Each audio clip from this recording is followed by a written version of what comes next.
Larry, how old are you today? 55. 55. Okay. So we've got 10 years left to retirement. And currently, what is your annual income? 250. 250. All right. I'm assuming that your income is higher this year than last year, and it kind of increases every year as you continue with your career. Yeah. Okay. Now, if we look at the data, it suggests that income goes up by 6.9% each year. Personally, that just feels a bit high to me. So, are you okay if we go a little conservative at just 4% a year? Yeah, totally fine. Although I wonder if the reason why it's higher like that is because it's not like people are getting raises of 6%, right? I think it's because people are moving, advancing in their career. Absolutely. I do believe there is part of that that is associated with it, and that would Mhm. make sense as you advance in your career. It wouldn't just be a straight 4% increase in pay, but it's an Yeah. advancement increase as well. So as we look at a 4% annual increase in income, what that means is, Larry, over the next 10 years, you're going to see about $4.1 million pass through your hands over the next 10 years. Wow. Okay. Now, unfortunately, we're not able to save all of that money. In fact, the data and the statistics tell us that Americans are only saving 4%. So you wind up spending 96% of all dollars that come through your world, which is going to be this year about $240,000. Okay. Now, Larry, have you noticed throughout your life that as your income goes up, so does your spending? 100%. And Absolutely. and you may or may not be like me, but I remember 20 years ago thinking, man, if I only made an extra $10,000 a year, I would be able to save this amount of money and I could start investing over here. And then just a couple of years later, I'm making that extra 10,000. I have no idea where it went. And Okay. the issue is because of how money comes into our world and the financial structure that we have. And so we just wind up spending everything that we make. So that means that this year you'll spend about 240. Next year you'll spend about 249. And it just increases every year. And so 10 years from now, you're going to have saved about $164,000. That's this number right here. Okay. Okay. Now, fortunately, we'll be able to get a rate of return, but at a 6% rate of return, we've only got that 164,000. Is that going to Which be enough? maybe for a year. Maybe for a year. Okay. So now there's two ways we can improve that number. One, we can chase a higher rate of return. If Larry, if I said to you, I've got some magic sauce and I can get you a guaranteed 10% rate of return year over year for the next 10 years. How much do you think that will affect the bottom line there? 10% uh, Yeah. rate of return every year for 10 years. Yeah. I I could assume that would affect quite a bit, actually. Okay. How much do you think that end result will be? Right now we're at 164. Hmm. Uh, I can't calculate it that fast, but I'm gonna guess it's for I don't know 600,000, 700, 600? Okay. All right. Close. It's 200,000. 200. Oh, okay. All right. Really? Wait, 10% on top of 164 every year? Yes.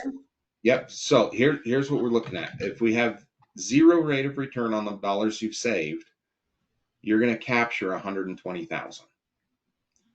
At a 6% rate of return over those 10 years, that improves the number to 164 Uh-huh. that we've got right here. If we get a 10% rate of return, we're up to 204,000. Now there's Wait, one other reason. wait a second. That's weird. Okay, so I'm misunderstanding this because look, 164,000 times 1.1, right? That's my 10% return. So I'm at Okay. 180 times 1.1 Yep. Yep. I see another where you're year. going. I see where you're going. Here's the reason why it wasn't a bigger jump. Okay. Year one, we saved 11,000. Year two, we saved that 11,000 plus a little bit more, and we're at 23. So each year we have more money going into the account. We didn't just automatically start at 160. So that 10%, we would have gotten 10% that first year on 11,000. Okay. Okay. And then Okay. the next year we're getting 10% on the 11 plus how much we were able to add to the account. Okay. Okay. All right.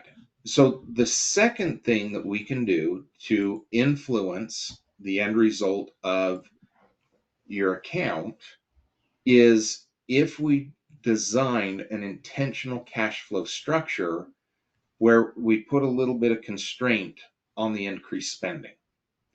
So instead of spending increasing by 4% a year, what if we were able to keep it at 2% and you were able to save the other half of that increase of income? Do you think that's something that would be possible? I would say maybe it'd be possible because I've got this habit, right? But Okay. it should make sense that I should be able to save that money. Okay. I just have to be conscious about what I'm spending, right? Be careful about what I'm spending on. Absolutely. And so what we're going to have to do to make that work is we'd have to structure a cash flow system that made it happen automatically. So you didn't have to think about every single time a paycheck came in and make sure you save that little extra half of your increase, but that it just automatically happened. It did it all by itself. You didn't have to think about it. Do you think that would make it a bit easier for you? Yeah, heck yeah. Okay.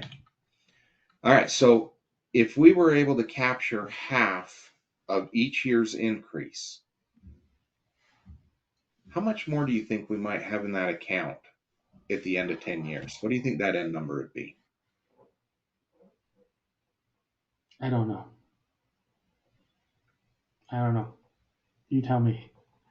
Throw a number. Doesn't matter what it is. Uh, I mean, are we talking about how much more on top of what we've already put in? The end result. Total Okay, end result. 500,000. You're close. 478. So what we were able to do by just constraining a little bit of the consumption, we more than 2x'd chasing rate of return, and we more than 3x'd where you were going to end with what the numbers were telling us from the beginning. So, Larry, where do you think it would be better for us to focus our energies as we get started? Should we chase rate of return, or should we focus on creating a cash flow structure that intentionally puts your financial goals at the top of the food chain? Well, I would say obviously based on the numbers, it would be the cash flow structure. Yeah. I mean, it's pretty clear, right? We're talking about $278,000 difference. Yeah. The numbers are pretty clear on that. So that's where we're going to start then, is we're going to begin by building your cash flow structure that prioritizes what you ultimately want.